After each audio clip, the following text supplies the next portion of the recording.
এই যে 50 পৃষ্ঠায় দেখতে পাচ্ছ, অপ্রকৃত ভগ্নাংশকে মিশ্র ভগ্নাংশে প্রকাশ করি। তার মানে আগেরটা ছিল মিশ্র থেকে অপ্রকৃত ভগ্নাংশে প্রকাশ করি, তার মানে মিশ্র আছে এটা থেকে আমরা অপ্রকৃত করছি। ওকে, কিন্তু 50 পৃষ্ঠায় হলো অপ্রকৃত থেকে আমাদের কি করতে হবে, মিশ্র করতে হবে। দেখো, অপ্রকৃত ভগ্নাংশকে মিশ্র ভগ্নাংশে প্রকাশ করি। এই যে দেখতে পাচ্ছ, অপ্রকৃত ভগ্নাংশ থেকে মিশ্র ভগ্নাংশে প্রকাশ করি। ওকে, এখন এগুলো আমরা কিভাবে করব? ওকে, এখন দেখো ভগ্নাংশ যে আছে, দেখো উপরে 7 নিচে কত 5, তাই না? এটাকে যদি আমরা ভাগ আকারে সাজাই, কি আকারে, ভাগ আকারে সাজাই, তাহলে নিচেরটার নাম কি বলতো, হর, আর উপরেরটার নাম কি বলো, লব। ওকে, এখন দেখো এটাকে যখন আমরা ভাগ আকারে সাজাবো, এই যে হর হয়ে যাবে কি জানো, ভাজক। কি হবে, ভাজক। আর উপরে যেটা আছে তার মানে লব, লব হয়ে যাবে ভাজ্য। তার মানে এই যে 7কে 5 দিয়ে আমাদের কি করতে হবে, ভাগ করতে হবে। ওকে, এখন আমরা যদি ভাগ করি তাহলে আমাদের কি বের হয়ে যাবে, মিশ্রটা বের হয়ে যাবে। দেখো এখানে আমি ভাগ করে দেখিয়ে দিচ্ছি। এই 7-এর মধ্যে 5 কতবার যায়, একবার, তাই কি না? এখন দেখো 5 একে 5, বিয়োগ করো কত থাকে, 2। এখন আমাদের যে কাজটা হলো, এই যে ভাগফল কত বের হয়েছে, 1। এখানে একটা দাগ দিব, ভগ্নাংশের যে দাগটা আছে এটা দিব। তারপরে এই যে 5 আছে না, এটা যাবে হলো নিচে, এই যে নিচে। আর এই যে ভাগশেষ 2 পেলাম, এটা যাবে কোথায়, উপরে। তার মানে এটা হয়ে যাবে লব।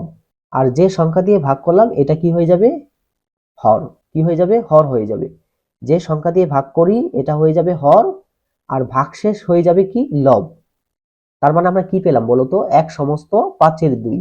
তার মানে এই 5-এর 7 এই ভগ্নাংশটিকে আমরা যখন মিশ্র করব তখন পাবো হলো 1 সমস্ত 5-এর 2। আশা করি তোমরা এই অপ্রকৃত ভগ্নাংশ থেকে কিভাবে মিশ্র করতে হয় এটা বুঝতে পেরেছো।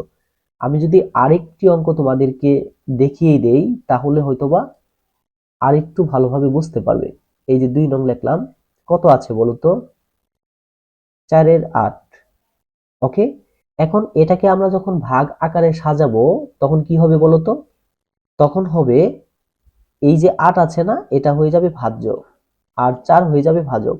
এখন 4 দিয়ে 8 এর যখন ভাগ করব তখন কত হয়, 4 দুগুণে 8, কত বের হয়, 2। ওকে, এখন দেখো এই যে এই 2 নংটা এটা মিশ্র আসবে না, এটার উত্তর আসবে হলো পূর্ণ সংখ্যা। 8 কে 4 দিয়ে ভাগ করলে এটার উত্তর বের হয় কত, 2। ওকে, এখন আমরা 3 নংটা দেখব। 3 নং, দেখি 3 নংটা কি বের হয়। উপরে কত, 22, আর নিচে কত, 7। এখন এটাকে আমরা যখন ভাগ আকারে সাজাবো তখন 22 হয়ে যাবে কি, ভাজ্য, আর 7 হয়ে যাবে ভাজক। এখন 7 দিয়ে 22 কে 3 সাথে কত হয় বলতো, 21। বিয়োগ করো কত থাকে, 1। এখানে একটা দাগ দাও, এই 7 যাবে নিচে, আর ভাগশেষ যেটা এটা যাবে উপরে। ঠিক আছে, তাহলে 3 সমস্ত 7-এর 1। এখন এটাকে আমাদের মিশ্র করলে কত বের হয়, 3 সমস্ত 7-এর 1। ওকে, তো প্রিয় শিক্ষার্থী বন্ধুরা, আশা করি তোমরা বুঝতে পেরেছো। এখন দেখো 4 নংটা কত আছে, 8-এর 35। ওকে, 4 নংটা একটু লিখি, 8-এর কত, 35। এখন এটাকে যখন ভাগ করব, এই যে 35 কে 8 দিয়ে ভাগ করো, কত হয়, 4 8 32, বিয়োগ করো 3 থাকে। এখানে দাগ দাও, এই 8 যাবে কোথায়, নিচে, আর এই 3 যাবে উপরে। এটাকে মিশ্র করলে কত হয়, 4 সমস্ত 8-এর 3। দেখো 4 32 আর 3 35, আর নিচে হলো 8। আর 5 নংটা কি আছে বলতো, 5 নংটা আছে হলো 10-এর 40। কত, নিচে 10 উপরে কত, 40। এখন এটাকে যদি আমরা ভাগ করি, 40 কে 10 দিয়ে ভাগ করলে কত হয়, 4 10 40। দেখো এটা কিন্তু মিশ্র বের হবে না, এটা কিন্তু পূর্ণ সংখ্যা বের হলো, দেখতে পাচ্ছ, 4।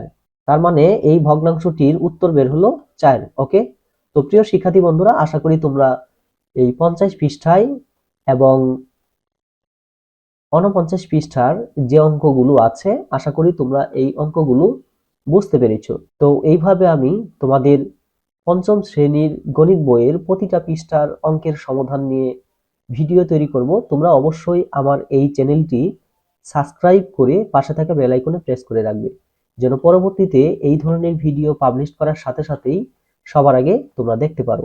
তো প্রিয় শিক্ষার্থী বন্ধুরা, আজকের ভিডিওটি এই পর্যন্তই। কথা হবে পরবর্তী অন্য কোনো ভিডিওতে, অন্য কোনো টপিক নিয়ে। সেই পর্যন্ত সবাই ভালো থাকো, সুস্থ থাকো। আসসালামু আলাইকুম।